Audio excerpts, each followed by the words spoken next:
involved in the politics of what's going on in our country right now and stuff.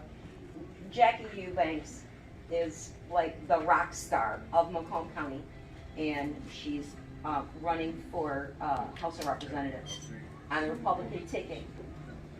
She's a real deal, true patriot. She's a fighter.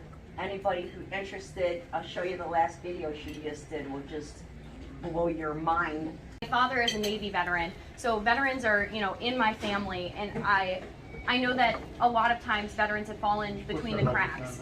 So I just want to say, like, thank you guys for your service. Thank you for what you did for our country.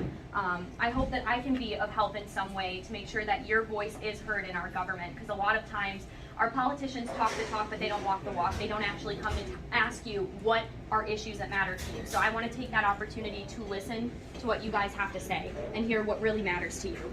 And Jackie, I think that's awesome that you want to sit down with them. Mm-hmm. I think that you should almost kind of like slot a half hour to talk to, and then I could line these veterans up and they could one-on-one talk to you about their struggles, the problems they're having with the VA, those kinds of things. Yeah. But to do that, it would take, you would have to set aside a whole day, Yeah. you know, because once you get them started talking, then it just kind of bellows out with their whole story of the plight and the struggles that they're dealing with. And each one here, you know, we have 43 beds at Vets Returning Home. Each one has a nightmare story, and they're all unique. But they usually all tie back to, you know, the lack of ease of connecting them to their benefits through our government programs. So, and I too would like to have a sit down where we could go through, as the director of Vets Returning Home, I can share with you a lot of the problems that I see, you know, from this level looking down of what these guys have to deal with down there. Yeah. So, all right. Okay. Well, Jackie just wanted to go around and say hello. I know you guys are having lunch. Yeah, I don't want to interrupt your eating, but I just want to say hi. It's good to meet you all. Thank you so much for your service. I hope that I can help better serve you guys and all veterans in the state of Michigan. These are the kind of politicians we need to see in Lansing, fighting for us. And I watch this little girl and I worry about her because politics right now is dangerous.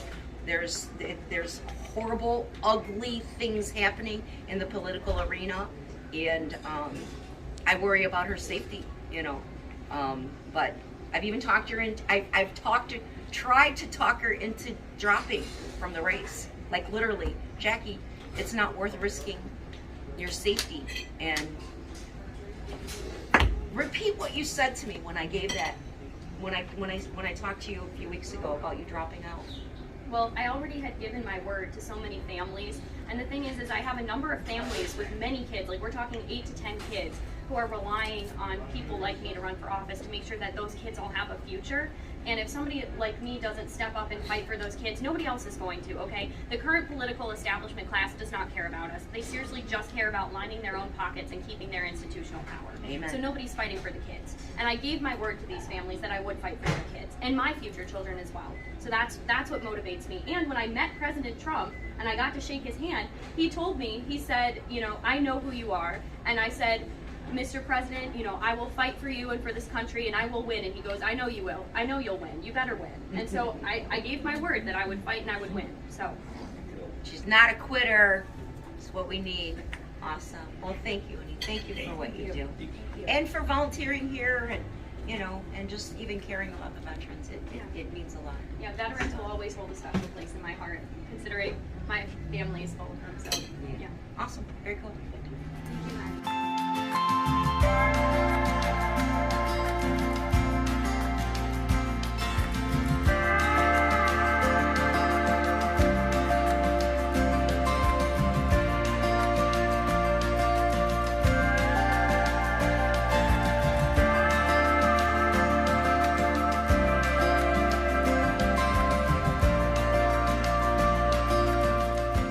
One thing they were saying, I was crying about what? Right, right. So, It's like she wasn't even listening. yeah. Yeah. So, yeah, that's the stuff we're facing. Yeah. Well, hopefully there are things that I can do to help. You know, if I get into office at the state level, I'm hoping there are some things that I can do to help this kind of a situation. Please, Yeah. you got my vote. Thank you, very good. Veterans will always have a special place in my heart. Both my grandfathers are veterans, and my father's a veteran. So my paternal grandfather, he's a World War II vet, was in the 101st Airborne Division, no lie, dropped into Normandy on D-Day. And my other grandfather, he was in the Korean War. He got drafted right out of high school. And my father, he enlisted in the Navy after he went through college. He's since no longer active duty. He's retired, but yeah, veterans will always have a special place in my heart because not only my family history, but I understand that there's a lot of issues that have not been addressed by our government, and a lot of veterans have fallen between the cracks.